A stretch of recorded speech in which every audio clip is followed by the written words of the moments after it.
Hi, Dave.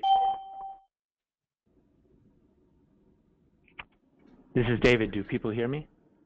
Yes, I'm hearing you. Yeah, we can hear you. Great. Great. I think a number of people are arriving now, so we'll give another minute for everyone to arrive. Okay. Now, I was very impressed with how many people registered within basically a matter of hours after our email went out. So really, we're accommodating about 20 sites right now. One of the sites, I think, has 10 or 20 people. So in all, there's 20 to 30 or 40 people kind of on the telephone.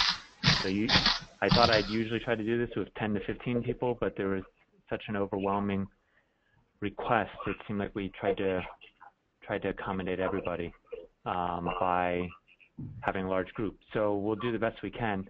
If there are questions, I think probably just try to interrupt and ask your questions. If that becomes too challenging with too many people, this web interface, GoToMeeting, does have a chat.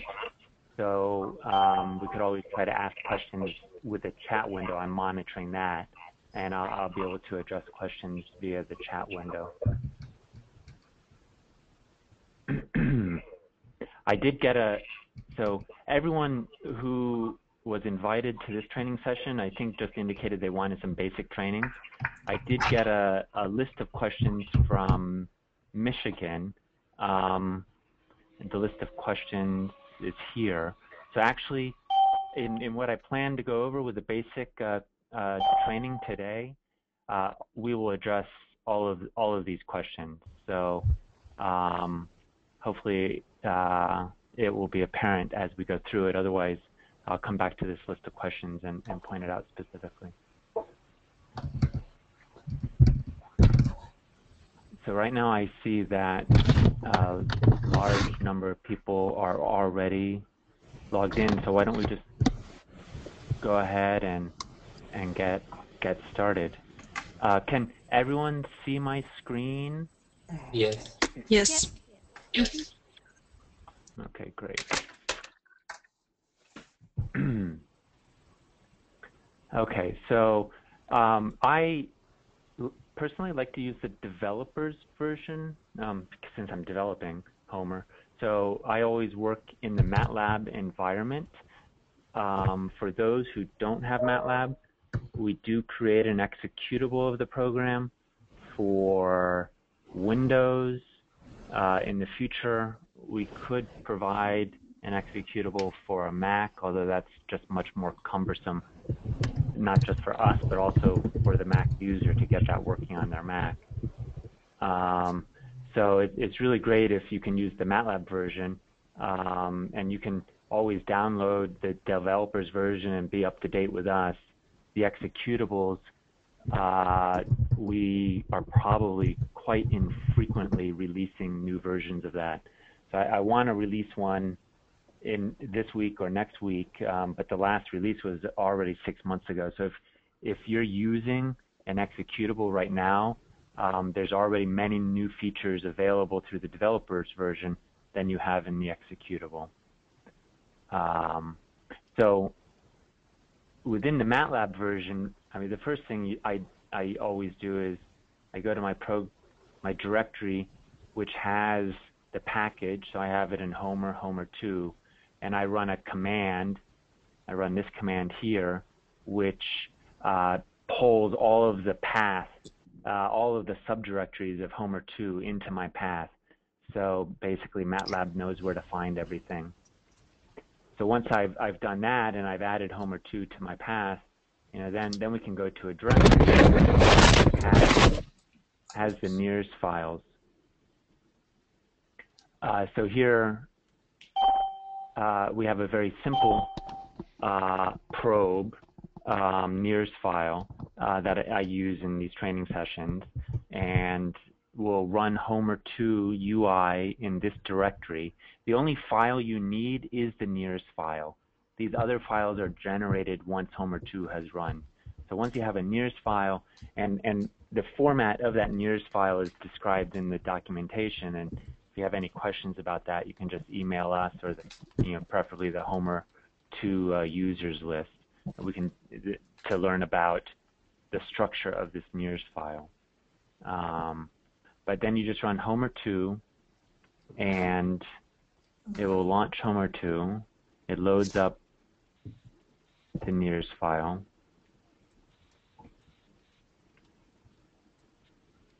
And here you get a display of the probe. It has a single source depicted by a letter, surrounded by 4 detectors.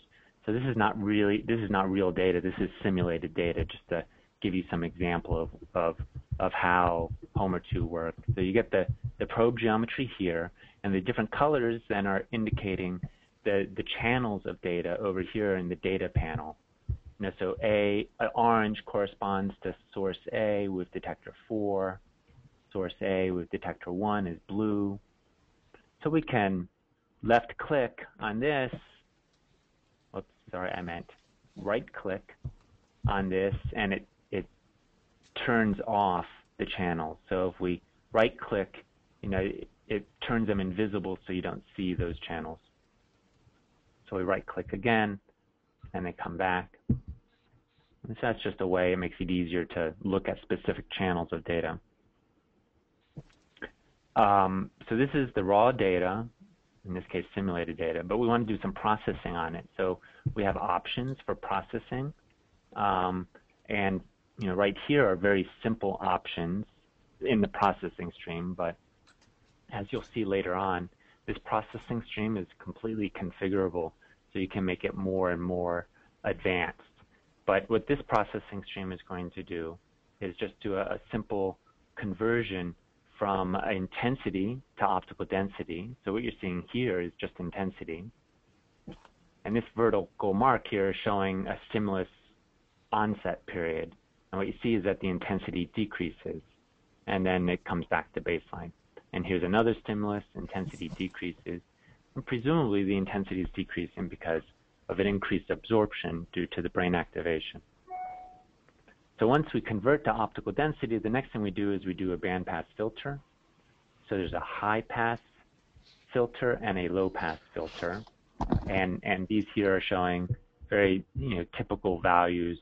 A high-pass filter, you would put a 0 here or a 0.02. And low-pass filter, I would do 0.5 or 1 or 2 hertz for the low-pass filter. Then we convert optical density to concentration. And I believe the Michigan group was asking, how do you enter in your path length factors? So here's where you would enter it in when you convert to concentration. You can set these path length factors to anything you want. 6 is kind of the default value that is used if you have an absorption change that is uniform over the volume of tissue. That is not what is happening with brain activation. So you'd need a partial path length factor here as well. You would need to account for the partial volume effects, So these numbers would be anywhere from 10 to 50 to 100 times smaller, depending on where the brain activation is relative to the position of the source and detector. So it's actually really hard to know what that should be. And fortunately, it doesn't dramatically impact the relative values of the oxyhemoglobin changes versus the deoxyhemoglobin changes. What values put in here does impact the absolute value of the concentration changes. Well, suffice to say, the values you use here, becomes an advanced topic of discussion that actually would be good to have that discussion further on the Homer-2 users list. Then we do a block average. So we set up this processing stream, and we can just say run. That will run the processing stream, so it goes through quite quickly. And once it's done it, we can say show us the optical density. So there's the optical density. So mind you, when intensity decreases, it's happening because of an increase in absorption in the tissue, which means the optical density of the tissue has increased. So here we now see an increase in optical density. And I can click and show you concentration. which doesn't really mean anything here because this is simulated data. But with optical density, you can click and see 690 nanometers or 830 nanometers. Likewise, with concentration, you can see oxy or deoxy or total hemoglobin. Since this is simulated data, all the channels are the same, essentially. But I want to show you what's important for showing you, though, with this, this simple geometry is the effect of changing the bandpass filter, right? So I kind of, if we put 0 here, so there's going to be no high-pass filter, you see, the nice flat baseline. So a high-pass filter you'd use to try to correct drift in the data, low-frequency drift. But what happens is, in this case, there is no low-frequency drift. And so you saw what happened. As soon as we start putting in a high-pass filter, let me put it back. So that's a very low frequency. If we put that back, you see the baseline actually begins to become a little bit convoluted. And that's because these evoked responses, the high-pass filter is actually trying to smooth out those evoked responses. And in so doing, it actually corrupts the baseline.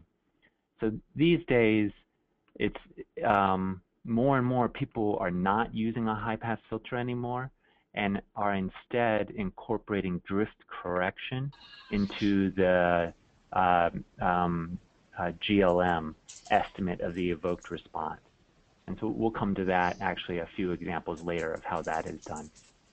So it's just said again, people are more and more putting 0 here for the high-pass filter and just incorporating drift correction into the GLM when they're estimating the evoked response. So we go back and you can see, this is the effect with no high-pass filter on perfect data that has no drift. Now the high-pass, so the low-pass filter, I like to start off with 3 hertz. You can see the result. It's more noisy because we're maintaining higher frequencies in the data, but you get sharp increases in the evoked response. You can see that. We click here, we can show the average response, right? So there's the average response. You have a nice sharp response. If you smooth it out more by doing a low-pass filter frequency of 0.5 hertz, you see the data becomes much more smooth, and one result, so it's less noisy because you're averaging more, but one result there is you see that that onset becomes more smooth because of our low-pass filtering. So there's always a trade-off. You can average more with a lower low-pass filter, but then you're going to lose that temporal resolution in the onset.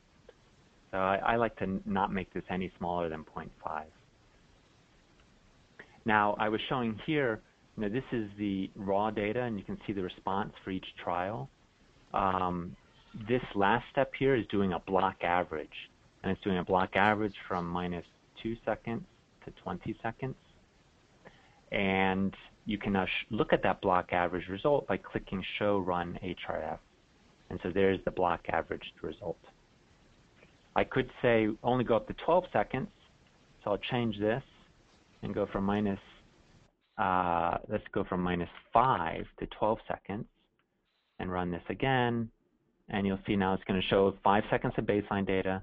Then there's the stimulus onset, and it only goes to 12 seconds. Okay, so that's the first example. Any questions at this point? No. No. All right. I have a question. May we insert directly the concentration values? I'm sorry, what? May we upload directly the concentration values of oxy and deoxyhemoglobin? Right. So you can export the HRF or the mean results.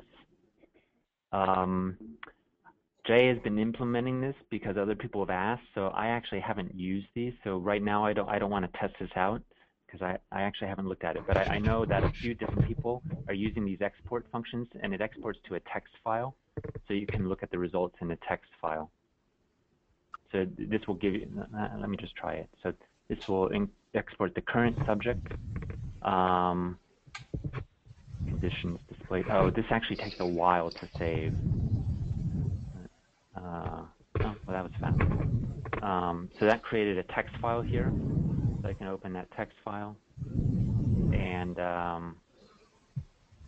okay, it didn't save anything. Anyways, that's the way you would export the text files. I know it was working the other day, so I don't know why it's not working here. So I'm sorry. Yeah, go ahead. Maybe the question was another one, was not to how to export the data, but when we upload the fNIRS data, which kind of data are these? Are the optical density? And if yes, if it's possible to upload directly the concentration if we already have from other analysis? I understand what you're saying. At the moment, no. No, the NIRS files is kind of expecting intensity data at the different wavelengths. What you ask is very good, though. It would be very nice if we handled that. I don't know when we'll get to that, but that would be a nice feature. Okay, thank you. Thank you. Yeah. So let's change directories now to our second example. So this is data that Teresa Wilcox got, her very first data set, when I was visiting her and Heather Bortfeld. This is the very first data set on a 6-month-old doing some sort of a visual task. And you can see the raw data here. This was a channel that was over the occipital cortex. And there's 690 nanometers and there's 890 nanometers. Sorry, I'm just making a note.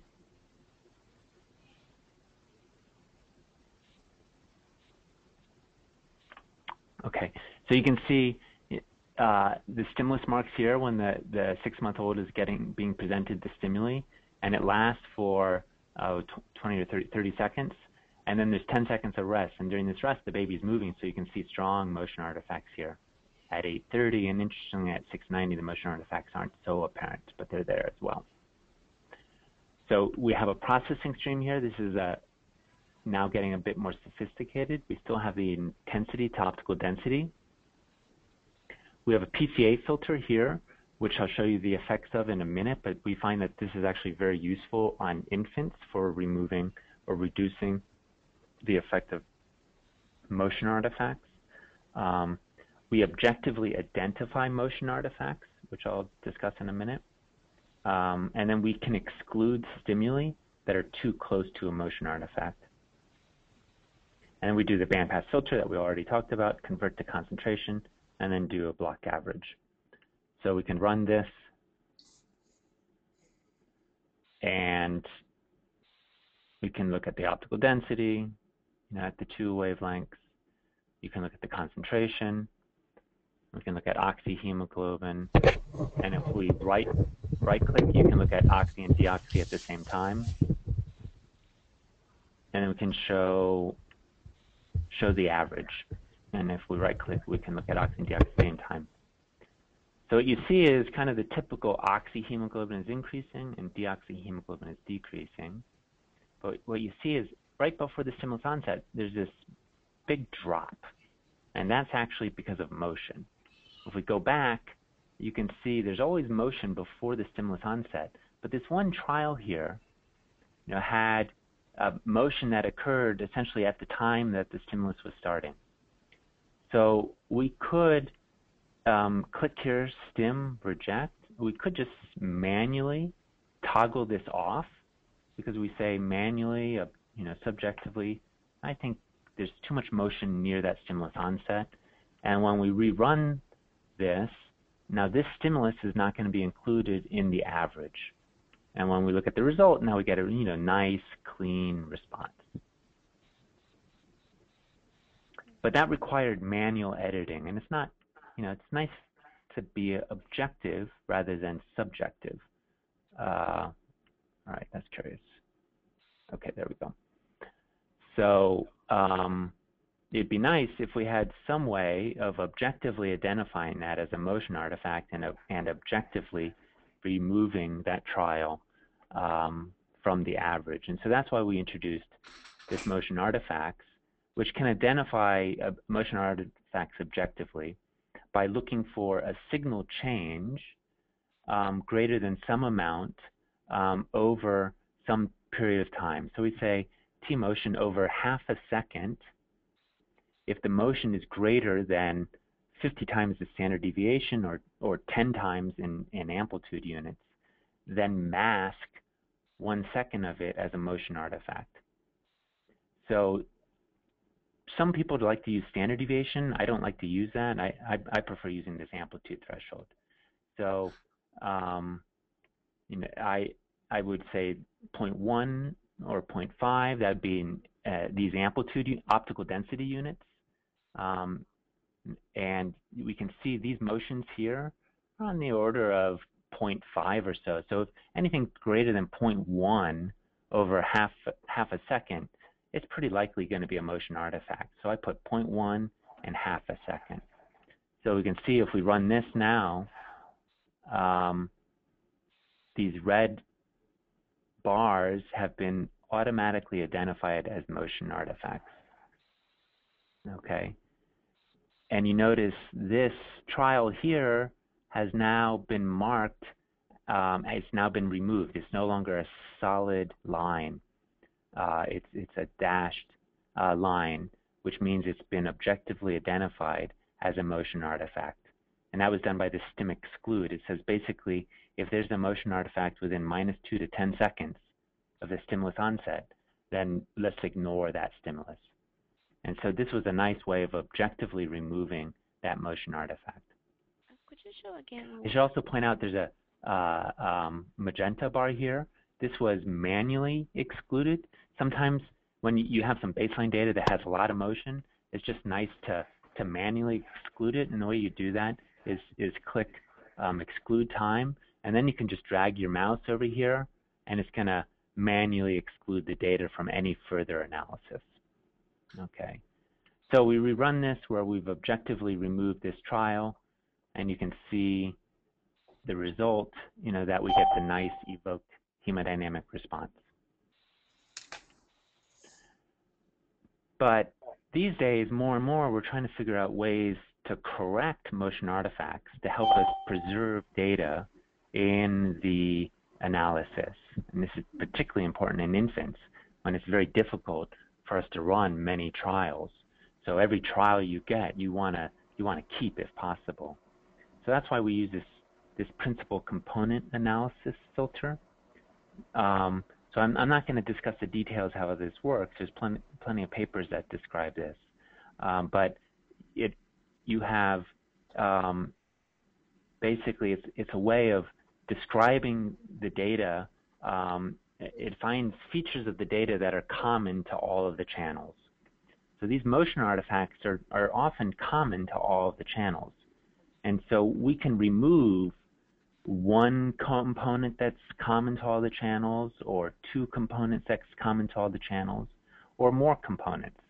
So if we start off saying let's remove one component and run that, you can see it's reduced the motion artifacts quite well.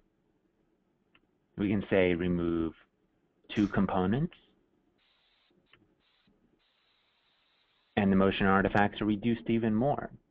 And you see in this case, it's actually recovered this trial. So we've now recovered all of the trials for our block average, and you look at the block average result, and it looks quite nice. Okay.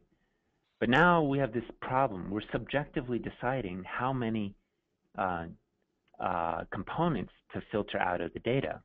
And as we remove more and more, you know, the data still looks good, but, you know, what if we go to 6 components? If we remove 6 components, you begin to see that actually you begin to filter out your evoked response. So there's a trade-off. You want to reject enough components that you remove the motion artifacts, but not so many that you corrupt the evoked response.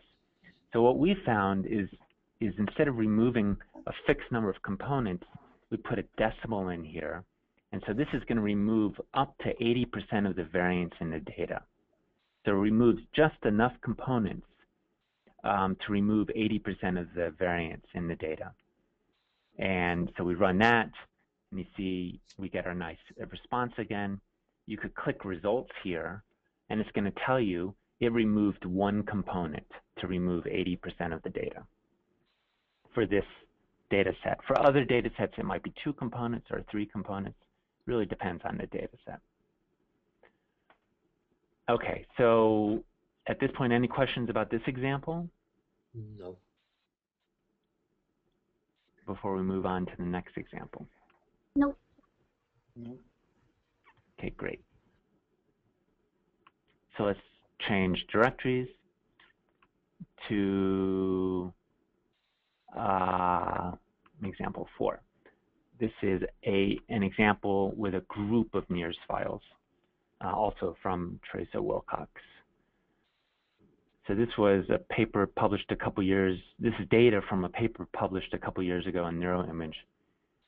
There's 10 different subjects here, and they received different conditions. This is, again, kind of a puppet show that she does, and she had different trials where babies were seeing different shapes, or they were seeing objects that were moving different speeds.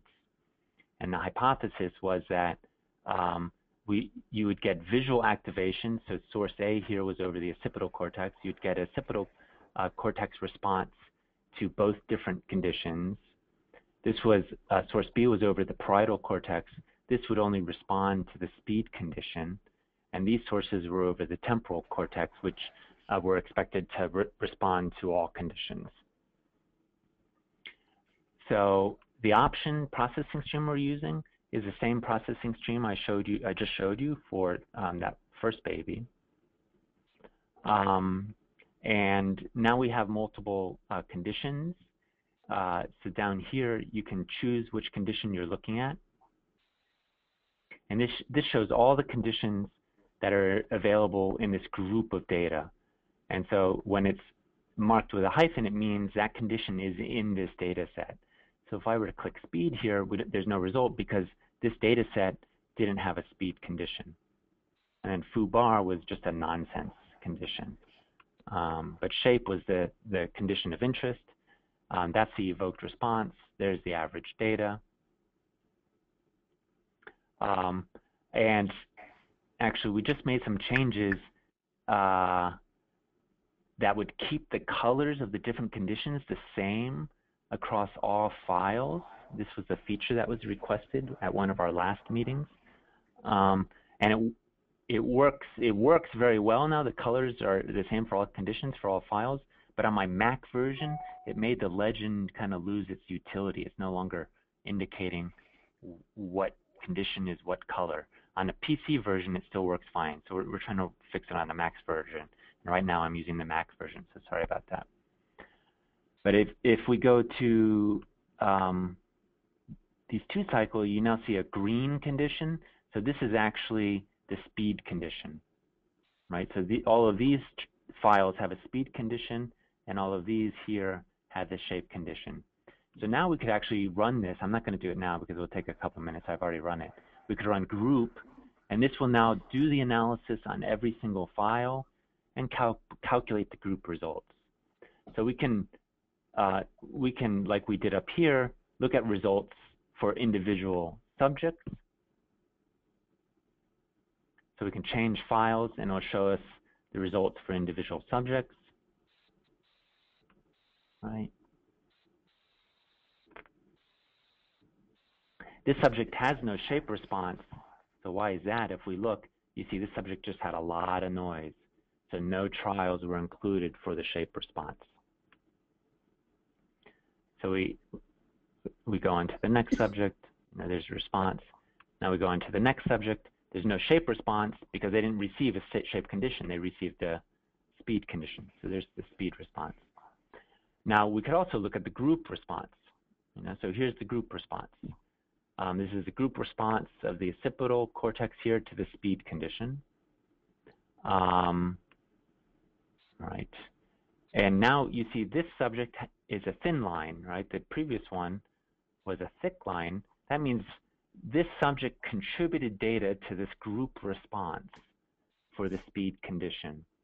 If we go over to this subject, it's a thin line, which means this subject did not contribute data to the group response for the speed condition. That's because this subject didn't receive the speed condition, they received the shape condition. So it's a thick line, so they contributed data to the group response. Now, a nice way, we can look at individual channels by clicking here. And actually, even if you left click, you can look at multiple channels of data here, so that's quite nice. You can look at multiple channels. Another way of looking at the data is this waterfall plot. So we could put a value here, and it begins to separate the channels of data into a waterfall plot. So you've got many different ways of viewing these results. Let me go back to the simple way. But another way is you can click Plot Probe. So this will open up another window, which is going to show you all of the results in the geometry of the probe. So you can see over the occipital cortex, a nice strong response, and that's to the shape condition. Parietal, there's no response. And over the temporal regions, there's a nice response. If we now look at the speed condition, let me click.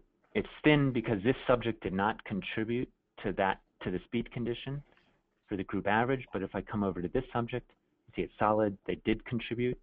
But here's the group response to the speed condition. You can see a nice parietal response as was hypothesized.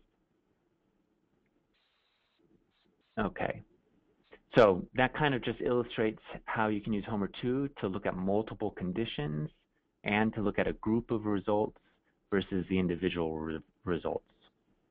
Any questions about that? No. I was also showing you how you can left-click multiple channels to view multiple channels at the same time and use this waterfall to separate them. So you put some number, which is the separation in these units, to get some separation between the channels. So depending on how you like to view your data, you got multiple options.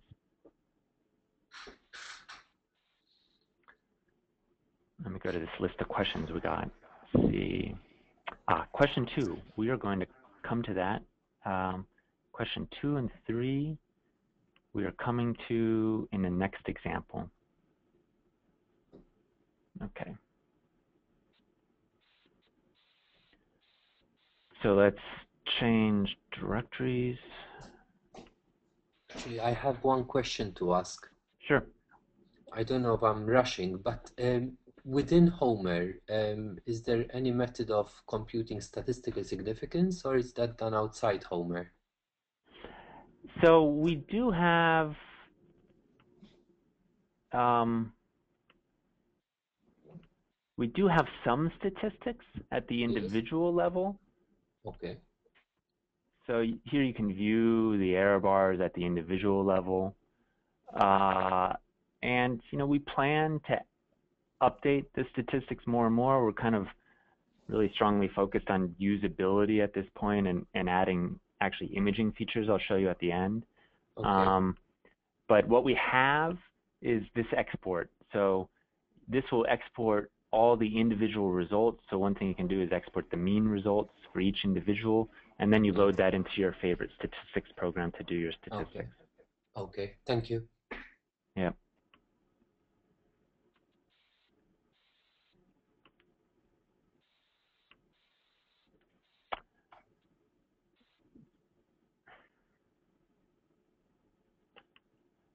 So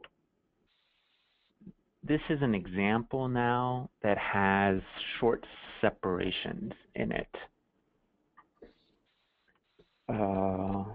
Right. Okay.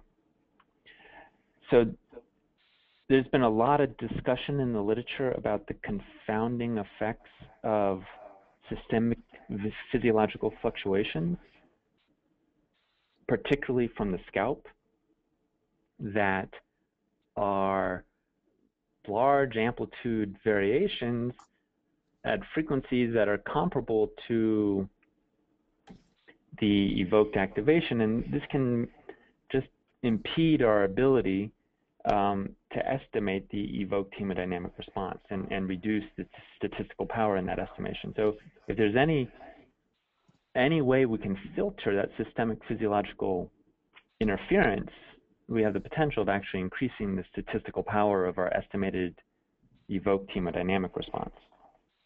So one of our favorite methods, and what seems to be a consensus developing in the literature, a method that works very well, is to actually use a short separation measurement that only sees the scalp. So it doesn't see brain activity, it just sees the interference that's happening in the scalp. So here's, for instance, source D and detector 20 here.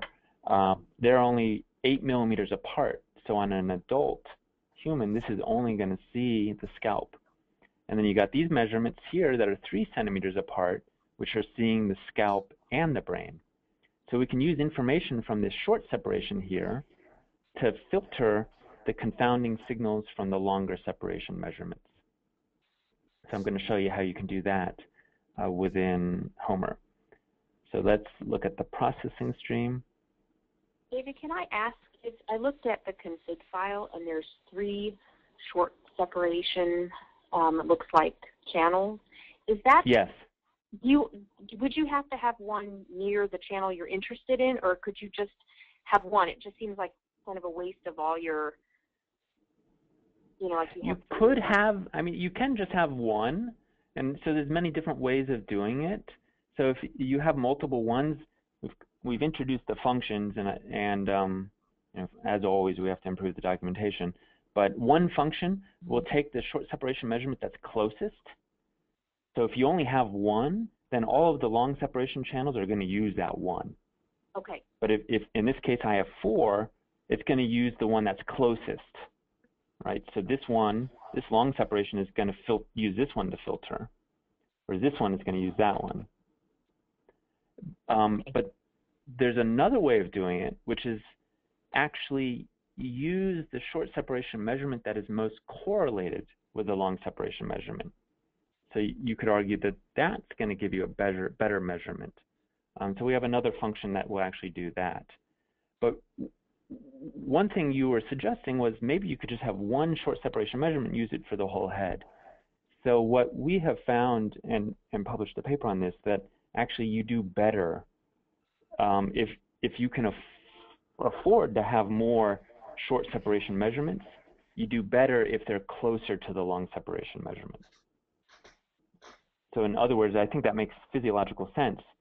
If you're worried about the effect the scalp has on this measurement, it's best to use a measurement of the scalp close to this long separation measurement, because the scalp fluctuations, say over here, will be different than the scalp fluctuations over there. Okay. Thank you. But if you only have one, it's better than none. So if you only have that one short separation measurement, it will provide some benefit. So the processing stream, is very similar. We identify our motion art. We convert intensity to optical density, find our motion artifacts, exclude stim, based on those motion artifacts, do a bandpass filter.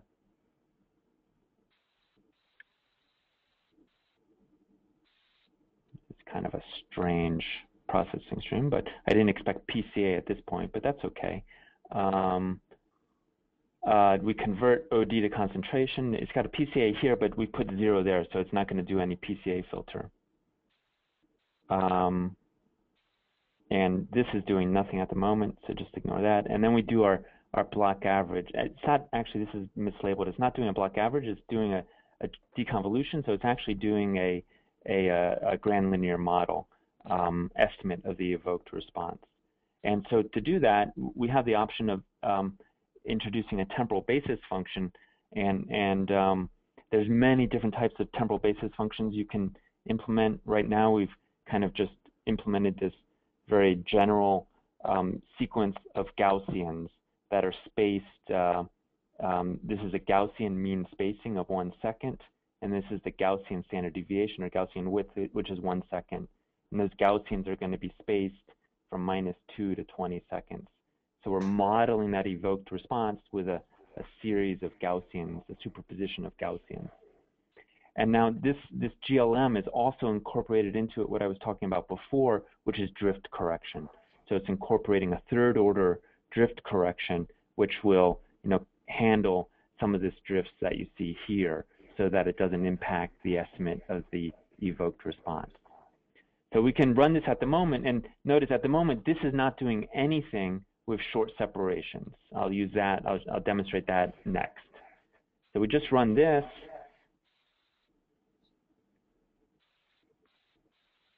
and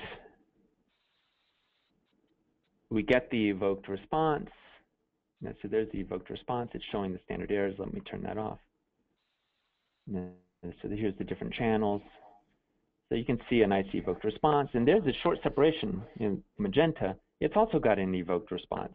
That's not seeing brain. This is just from scalp. This is a short measurement that's not seeing brain, yet it's got a nice stimulus-locked response. We come over here. The red channel is short. It's also got a nice stimulus-evoked response. So let's do plot probe. You can kind of see a localized brain activation, but clearly these short separation measurements here, here, and here also have a stimulus-evoked response. So this long separation is certainly being impacted by what's happening in the scalp. So it'd be really nice to filter that out so that what we estimate, we'd call this the brain activation, is not confounded by what's happening in the scalp. Right, in this case, tapping your fingers oftentimes will cause an acceleration in heart rate, which will increase blood pressure, which will increase the amount of blood in the scalp. And so that's why you're seeing the stimulus-evoked response in the scalp. So I'm going to change our processing stream. I've already made a processing stream which considers the short separation. So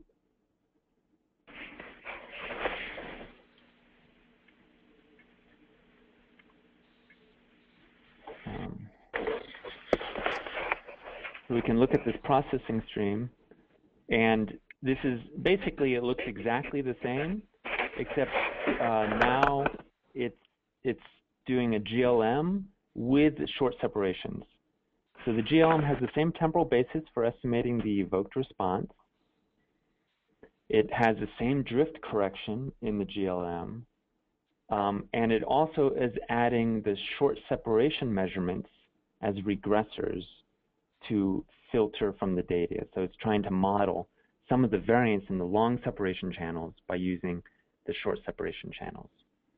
Now, one of the questions was, how do we specify what are short separation measurements and what are long separation measurements?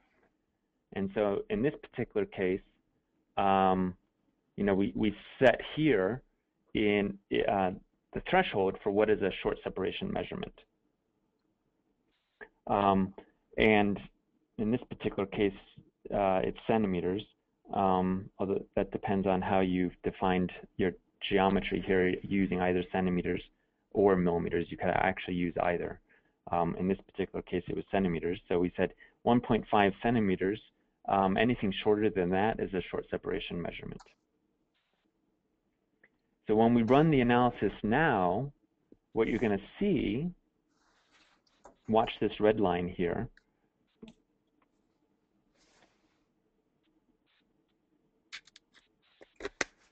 That red line now goes flat. And the reason it goes flat is because we just used the short separation measurement to describe the variance in this channel. So it actually did a perfect job of describing all the variance in that channel.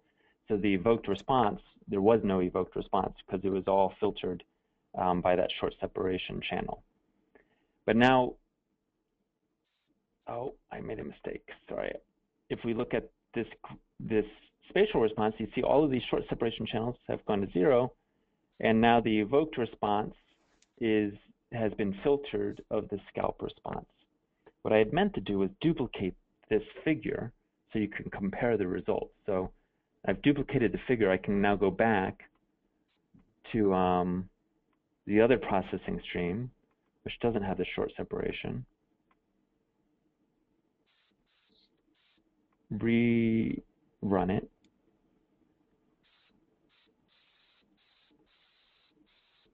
And so now we can compare those responses. Right.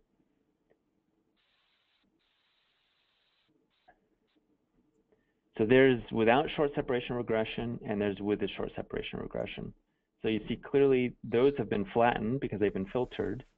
But now you look at the evoked responses, and you can see it's actually localized better when we've done that short separation regression. Here you kind of see significant activation in these channels and here. So about 5 channels look like they have some significant activation, 5 long separation channels. But when we do that short separation regression, these 2 clearly have a nice strong activation, but these 2 is not so clear, right? So it's given us a much more local response, and that's exactly what we want to do, is filter out the confounding systemic interference. So any questions about this?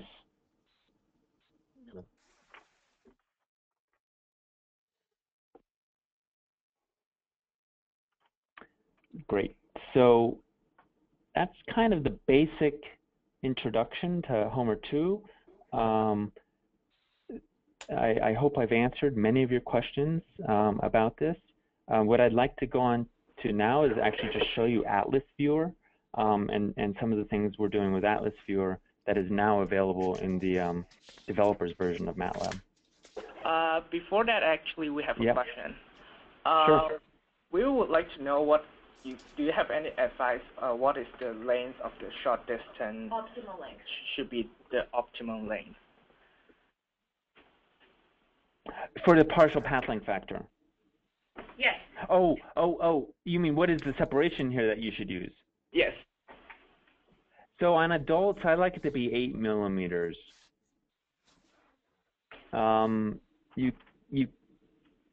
That's, for me, the safest. I know some people use longer separations, 10 or 12 or 13 millimeters. We haven't at those separations, you're going to start to get brain activation, and we haven't exhaustively tested what the impact of that will be on the analysis.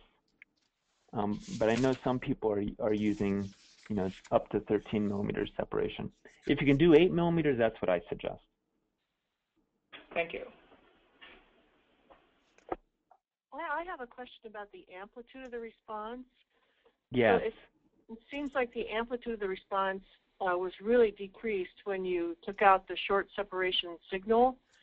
So is most of the signal in the long separation really coming from the scalp?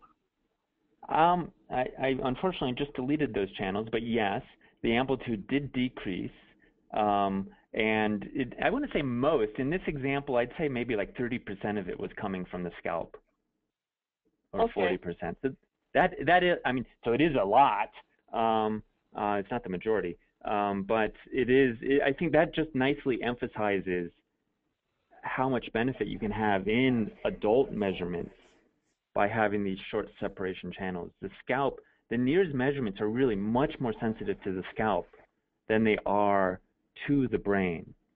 And in this example of finger tapping, there's the finger tapping evokes a response in the scalp. And so that's kind of a worst case scenario when those fluctuations are stimulus locked, right? But even if you have other conditions which don't evoke a response in the scalp, there's still just natural variations going on in the scalp. And so if we can model that to reduce the variance, you're going to get more power in the estimate of your evoked brain response. Okay, that makes sense. Right. Good.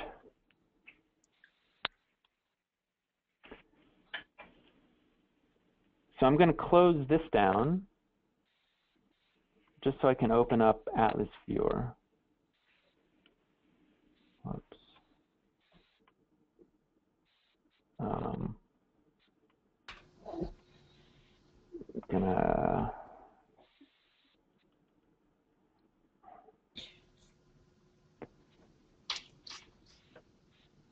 So this atlas viewer uses the Collin atlas from MRI. It's a very common atlas. So if you don't have a true MRI for your subject, you can use this atlas and register it to your subject. And so if I don't have time to demonstrate to you today, but if you have 3D digitization points on a subject, you can register this atlas to the subject's scalp to transform this atlas into subject space. And then you can make a probe that is either localized on the subject using that 3D digitizer, or it can be positioned on the subject's head using 1020 landmarks. So today I'll just show you an example of registering a probe using those 1020 landmarks. In this case, there is a simple probe where here we're defining positions of sources, positions of detectors. We click here to define the measurement list. So you click source, click detector, it defines the measurement list. You have to combine sources and detectors to get that measurement list. We then add springs.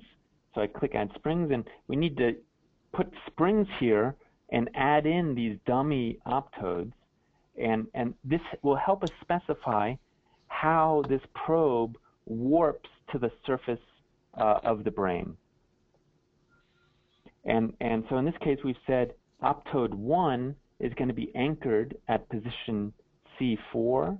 So we're saying optode 1 is going to be positioned right here. Optode 5, which here is a dummy optode, is going to be positioned at F4, right there. And optode 6 here, which is a dummy optode, is going to be anchored at C2. So once you've set up 3 or more anchor points and these springs, then we can actually register the probe to the surface. And so we registered to the surface, and it's been registered there. Okay, so you can see optode 1 is over C4 because that's where we anchored it, and because C2 was pulled towards F4 and 3 was towards C2, it gave us this specific orientation. So you can look at the measurement list by clicking here, and so these yellow lines are showing us our source detector pairs. We can pan this. We can zoom in, you can zoom out, you can remove the head, so you just look at the peel surface, and you can rotate around to get the perspective you want. And using the code from Suzuki and Dan, we project this to the cortical surface, and you get the M&I coordinates. So this is one thing that people find useful. They can find the M&I coordinates of their specific channels of data, and they can use this to compare with MRI literature to make sure they're measuring in the brain region that they hope to be measuring. So we've actually used this for some of our studies. We anchor our probe onto a subject's head. We use this to design a probe, right? So when we put a probe on a subject's head, we know we're putting certain optodes near certain 1020 points. And we just want to verify that the underlying brain region is, in fact, the brain region we want to measure, right? And so this has been very helpful in helping us optimize the design of some of our fiber optic probes. What we're now adding to this is the ability to actually run photon migration forward model. So that's implemented now. And I've already run it because it can take, tens of minutes to hours, depending on the number of optodes you have, to run the Monte Carlo program in this case. I've already run it, so I can just load the results. And what you see now underneath here, I'll turn off the head, zoom in a little bit. What you see here now is kind of for this source detector pair, it's showing source 1, detector 1, which is right here. it's showing how sensitive we are to the underlying brain. And so these actually have absolute quantitative units. This is scaled right now from -2 to 0 in log 10 units. So the blue is actually corresponding to 0.01, and the red here, the dark red, is corresponding to 1. And if we multiply this by an absorption change, it gives us an absolute optical density change that you would expect for this measurement given an absorption change on the cortex in any given location. So the red regions are the regions you're more sensitive to. So instead, I could look at source 2, detector 2, just by typing 2 and 2, and that, it moves over there. So we've designed, far more complex probes with this, and we're encouraging people who have the developers version, at least, to start looking at this and discussing it on the forum. So that's wrapping up the hour that we've had together. Are there any final questions that we can discuss now, or leave everything for the mailing list? I would have one question, if possible. Sure, but you're a little staticky. Sorry. I can type it. Okay.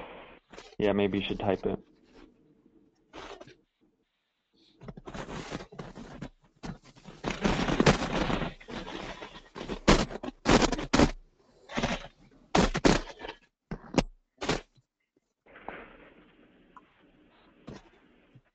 All right, I'm not seeing it.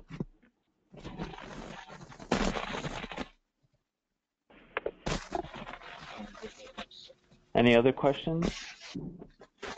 David, quick question Yeah. about question. So we really like the feature where it showed the MNI coordinates. Is there any way to go in the reverse direction to type in the MNI coordinates and to see where it would put us for optics? Yes. So I mean that actually I was testing that last week, and it's very, very, very simple for me to do that. What Jay and I are kind of figuring out right now is what's the best way to introduce that into this, into the GUI. So it's coming soon. It's something John Spencer is also very interested in and working hard on. And believe me, it's actually really simple to do. It's just a question of what's the best user interface way of doing it. Very exciting. Thank you.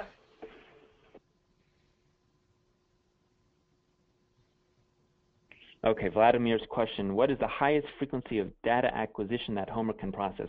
And actually, Homer 2 can, you can have kilohertz sampling rate if you want. Of course, just the higher frequency of this data sampling, the bigger your data files are going to be and the longer time it's going to take to process. So there's no limit there as long as your computer RAM is big enough. What I find, at least for hemodynamic responses, is that 10 hertz is plenty.